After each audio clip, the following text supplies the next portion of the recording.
Bones, I know I came up was a bit fanboy on you, but I'm sorry, mate, because I've been reading your writings for such a long time. I appreciate that. Danny Smith is walking around with he's got a magazine. Have you still got that open wheel with you, Danny? What have you done with that magazine? It's in my Oh, look at him on his phone. Look at these old guys on their mobile phones. They're very modern. Open Wheel magazine for Australians was a portal to another world. Yeah.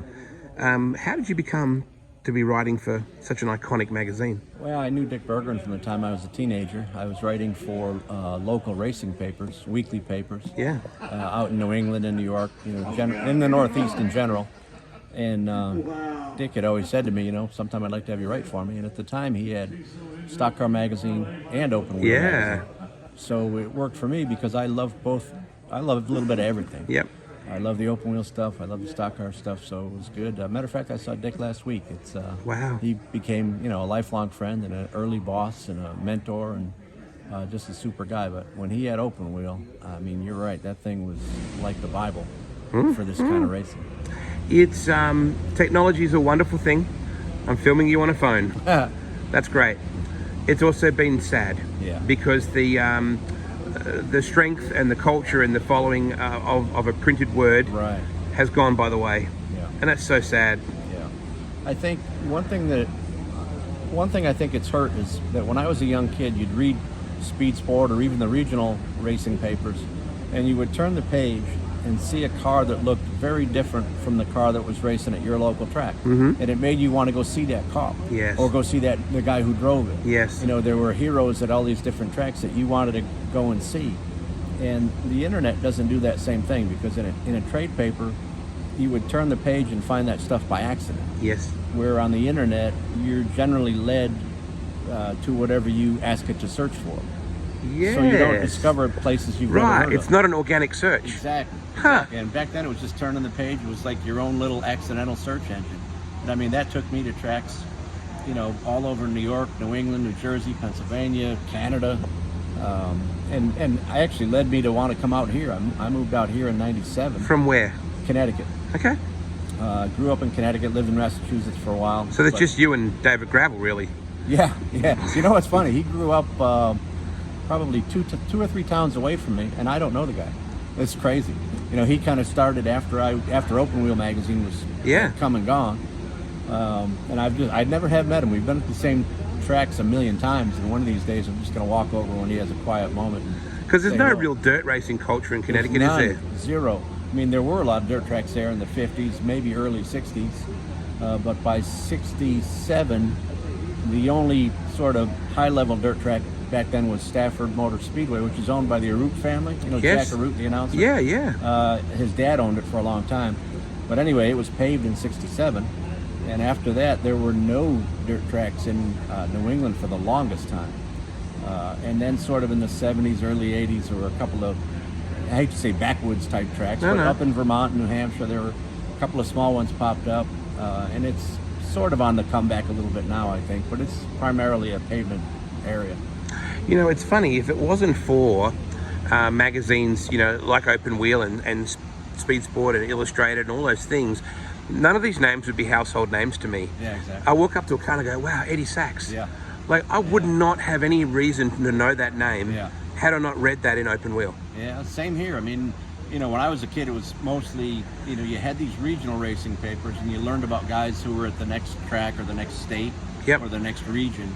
But then you'd also read National Speed Sport News, and it kind of took you across the country. You wanted to find out, who Larry Dixon was or who Gary Bettenhauser was. You knew about them, but you wanted to kind of know more about them. And again, it goes back to that thing where the trade papers were like an accidental search engine. You just organically started reading about people in all these areas of the country. Mike Mosley or Bill Vukovic Jr.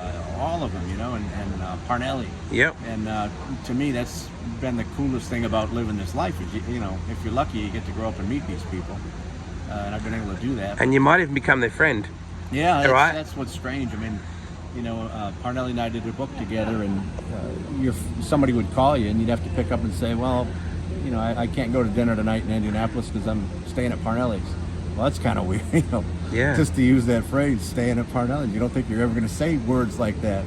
But yeah, I mean, a lot of those heroes I got to meet, but that didn't make them stop being heroes. You know, they're still no. And in some respects, they say not to meet your heroes. Yeah. They say don't do that. There's a danger in it. Yeah. But you know, a lot of times it actually becomes away as a positive experience. You think they're better than I thought they would be. Yeah, I've been lucky. I mean, there's nobody that you met where you'd say, boy, he's really a jerk. Yeah. You know, I mean, there might have been a couple of people along the way, but nobody that comes to mind. And generally, I've found that the bigger people are in life, the bigger their reputation is, I think the nicer they are, maybe because they wouldn't have lasted that long in this sport if they weren't good guys. You know, I think racing tends to weed out the idiots, you know, after a while, or the blowhards, or the con men. You know, they kind of get shuffled to the side eventually, and most of the guys that I looked at as heroes that I got to know later on are really good, genuine people. In '92, my first visit to America. Yep.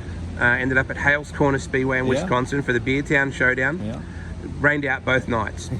But I remember the first green I ever saw.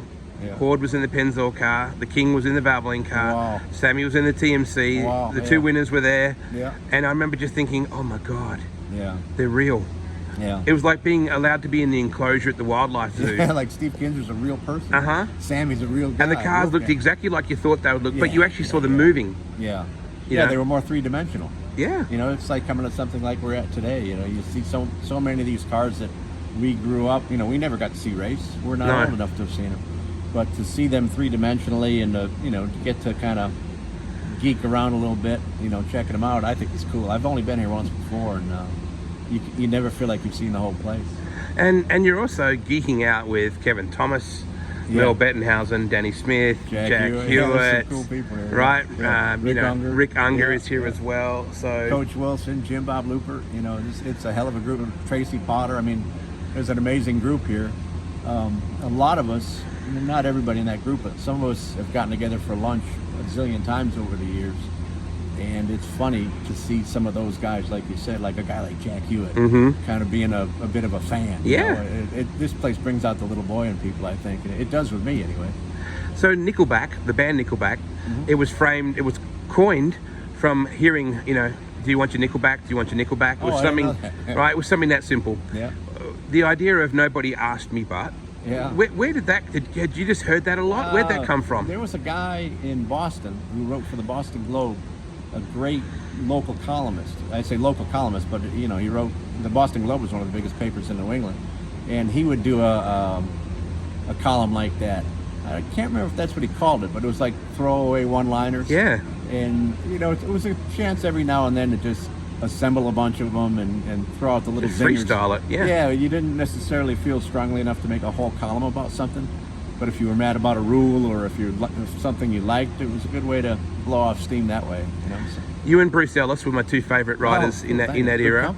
And I just remember seeing Nobody Asked Me But, and I always went to that first. Well, thanks. It became iconic, and you probably didn't realise at the time because you write these things and you send it off, and the magazine goes places, and then people like me come up to you from the other side of the world and go, "Hey, Bones." Yeah. You know, that was cool stuff. How did you choose content? You only had monthly. Yeah. How did you narrow it down? You were surrounded by stories. One thing that helped me a lot was having written and edited weekly racing papers. I was used to tighter deadlines and looking for stories all the time. And I was actually the opposite when I started with Open Wheel and Stock Car Racing magazine, because it was like, man, you only had that one column a month. There's a lot to choose through, but it's a good problem to have. You know, there were so many wonderful things to write about. One of the tough things is you have other people in the magazine that might want to write about the same thing. I remember talking to Dick Berger, and Tracy Hines was starting to really kick everybody's ass out here. And I said, you know, we ought to do a Tracy Hines feature on Open Wheel. And he said, well, Terry Reed is writing one right now. So I was like, okay. Well, I said, you know, as a person who liked racing and was interested in good stories, I just wanted somebody to do it. I didn't care if it was me or somebody else, you know. But yeah, there was never a lack of stories out there, for sure. Do you still write a lot? Yeah, I do something for Speed Sport every month, which is an online thing now, which is a bummer in a way, because that was one of the last remaining, you know, like we talked about before, where you could turn the page and be surprised by something. And I'm working on some books right now in the pipeline that are like my 19th, 20th, and 21st. So it's been like 21 books in 23 years. So holy cow. Yeah, it keeps you busy. And the books are a killer because if you stay up all night working on a magazine story, by the time the night ends, you're kind of pretty much, you can look at your progress. Yeah. Or you can work for a solid week on something as big as a book and still not feel like you've gotten anywhere. So we just finished a book on Ed Pink, the engine builder. Oh, wow. Actually, it's been finished for a while, but we're getting ready to go to press for that. Working on a Mark Martin book with him and just kind of looking around to see what's next. Dave Argabright, yourself, Bruce Ellis, they're luminaries to me. They're people, Dick They're all Berggren, friends, good people. Chris Economaki, Yeah, like, he was a great guy. what a pioneer. Yeah. You know, that man, he should have a statue somewhere if there isn't one already. Yeah. It's wonderful to meet you, Bones. You I've too. been a huge fan of your work for such a long thank time, you. so You I'm gotta sorry. raise your standards. I had to come and fanboy. I'm sorry, mate. No, not a problem. Nobody asked me, but I had to come and meet you. Yeah, cool. Good to be here, mate. Good deal.